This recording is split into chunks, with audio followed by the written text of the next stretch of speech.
Now that we are all here, what news from the source?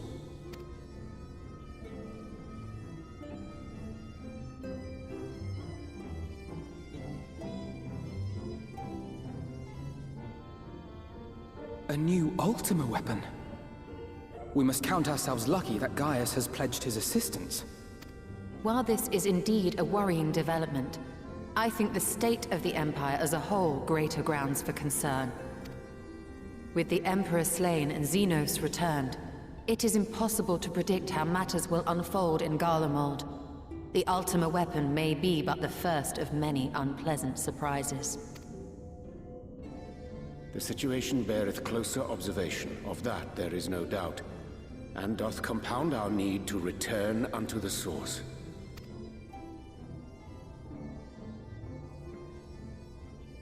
Then let us address that issue.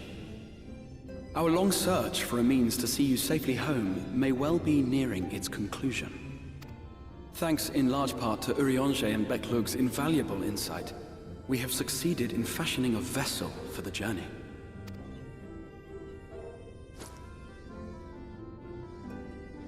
We set out to create a crystalline container retaining the more useful properties of white aurosite, but without its regrettable limitations. And after a good deal of trial and error, we made one. An ark for soul and mind both that will allow your incorporeal self in its entirety to be ferried between worlds. A spirit vessel, if you will. However?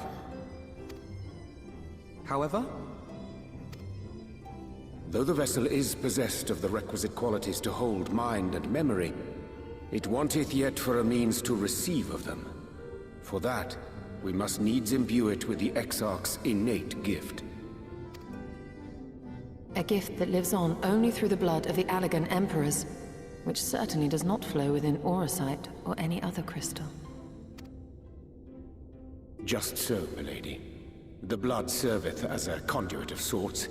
In its absence, memory cannot pass from mind unto mind, nor from flesh unto crystal.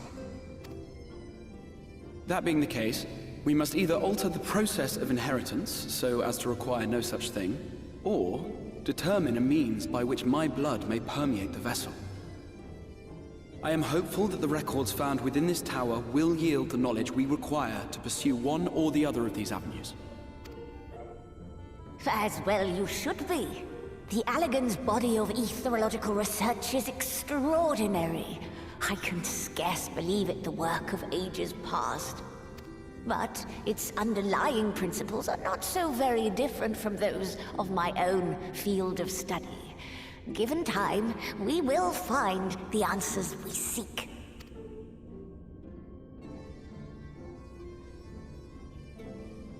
I know that you can ill afford to wait, and it pains me that I must ask you to do so. I can only reaffirm my promise to you that a solution will be found. Whatever it takes, I will see you safely home.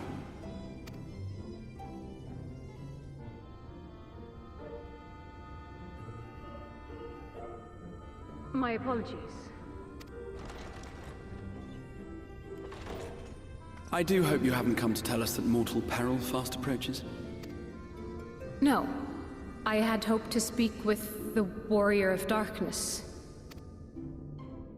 But there is no need to cut short your meeting on my account. I will be waiting outside.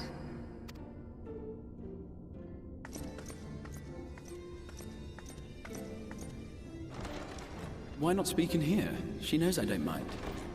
Unless she didn't want to. Perhaps I might accompany you. Though I am woefully ill-qualified to assist in the Exarch's research, I may yet be of some use to Lena.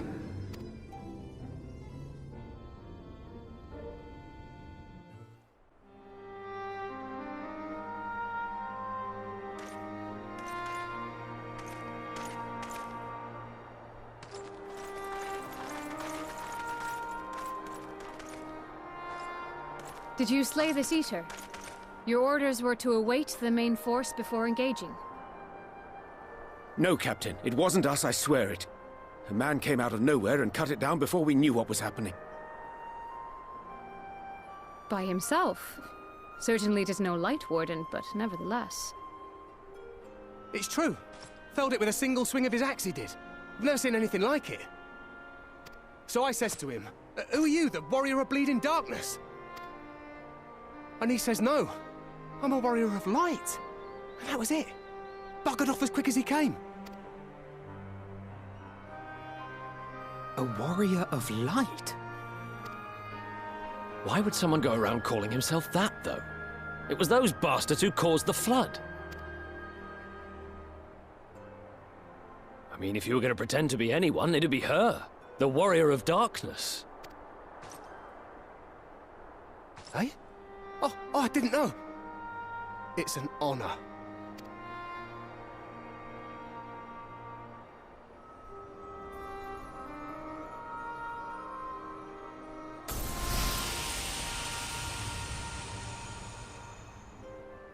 Since the Eater is no longer a threat, our work here is done. Return to your posts.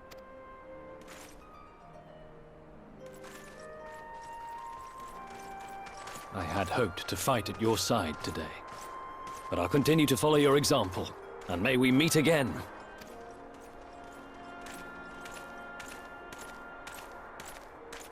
I apologize for the wasted journey. It seems I overestimated the threat.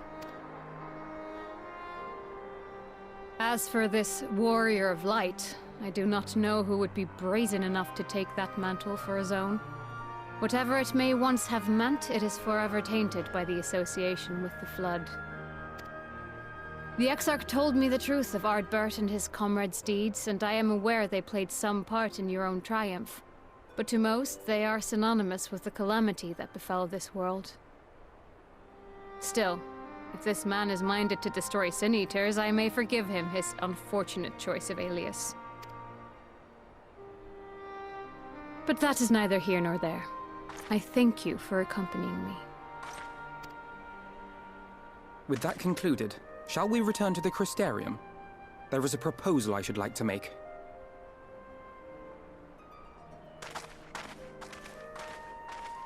Forgive me. There is one more thing. A personal concern of mine. I had hoped you might have a moment to speak privately. Take your time. I shall go on ahead.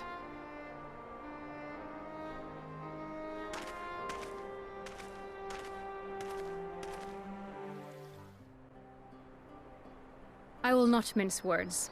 This matter concerns the Exarch.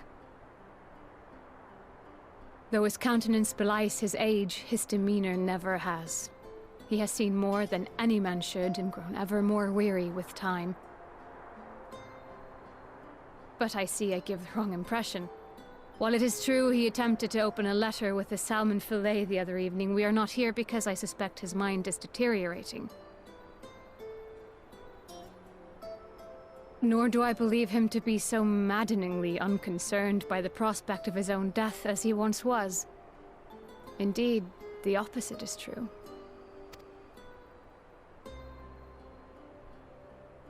It is for this reason that I seek your advice. Since he returned from the Tempest, the Exarch is not as he was. He seems a different man, a younger man. I know not the details of his research, but when I saw him at work recently, there was a glint in his eye that I had never seen before. He looked happy.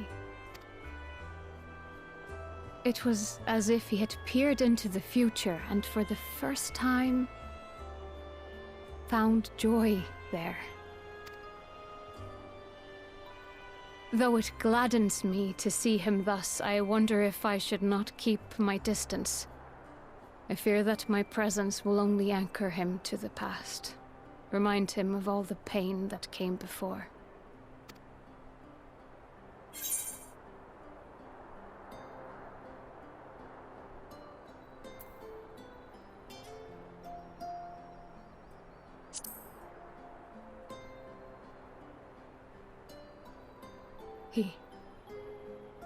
Are you sure? Then perhaps we might remain as we were. As we have always been. What a relief. In that case, I will have to speak with him about the amount of time he is spending at work.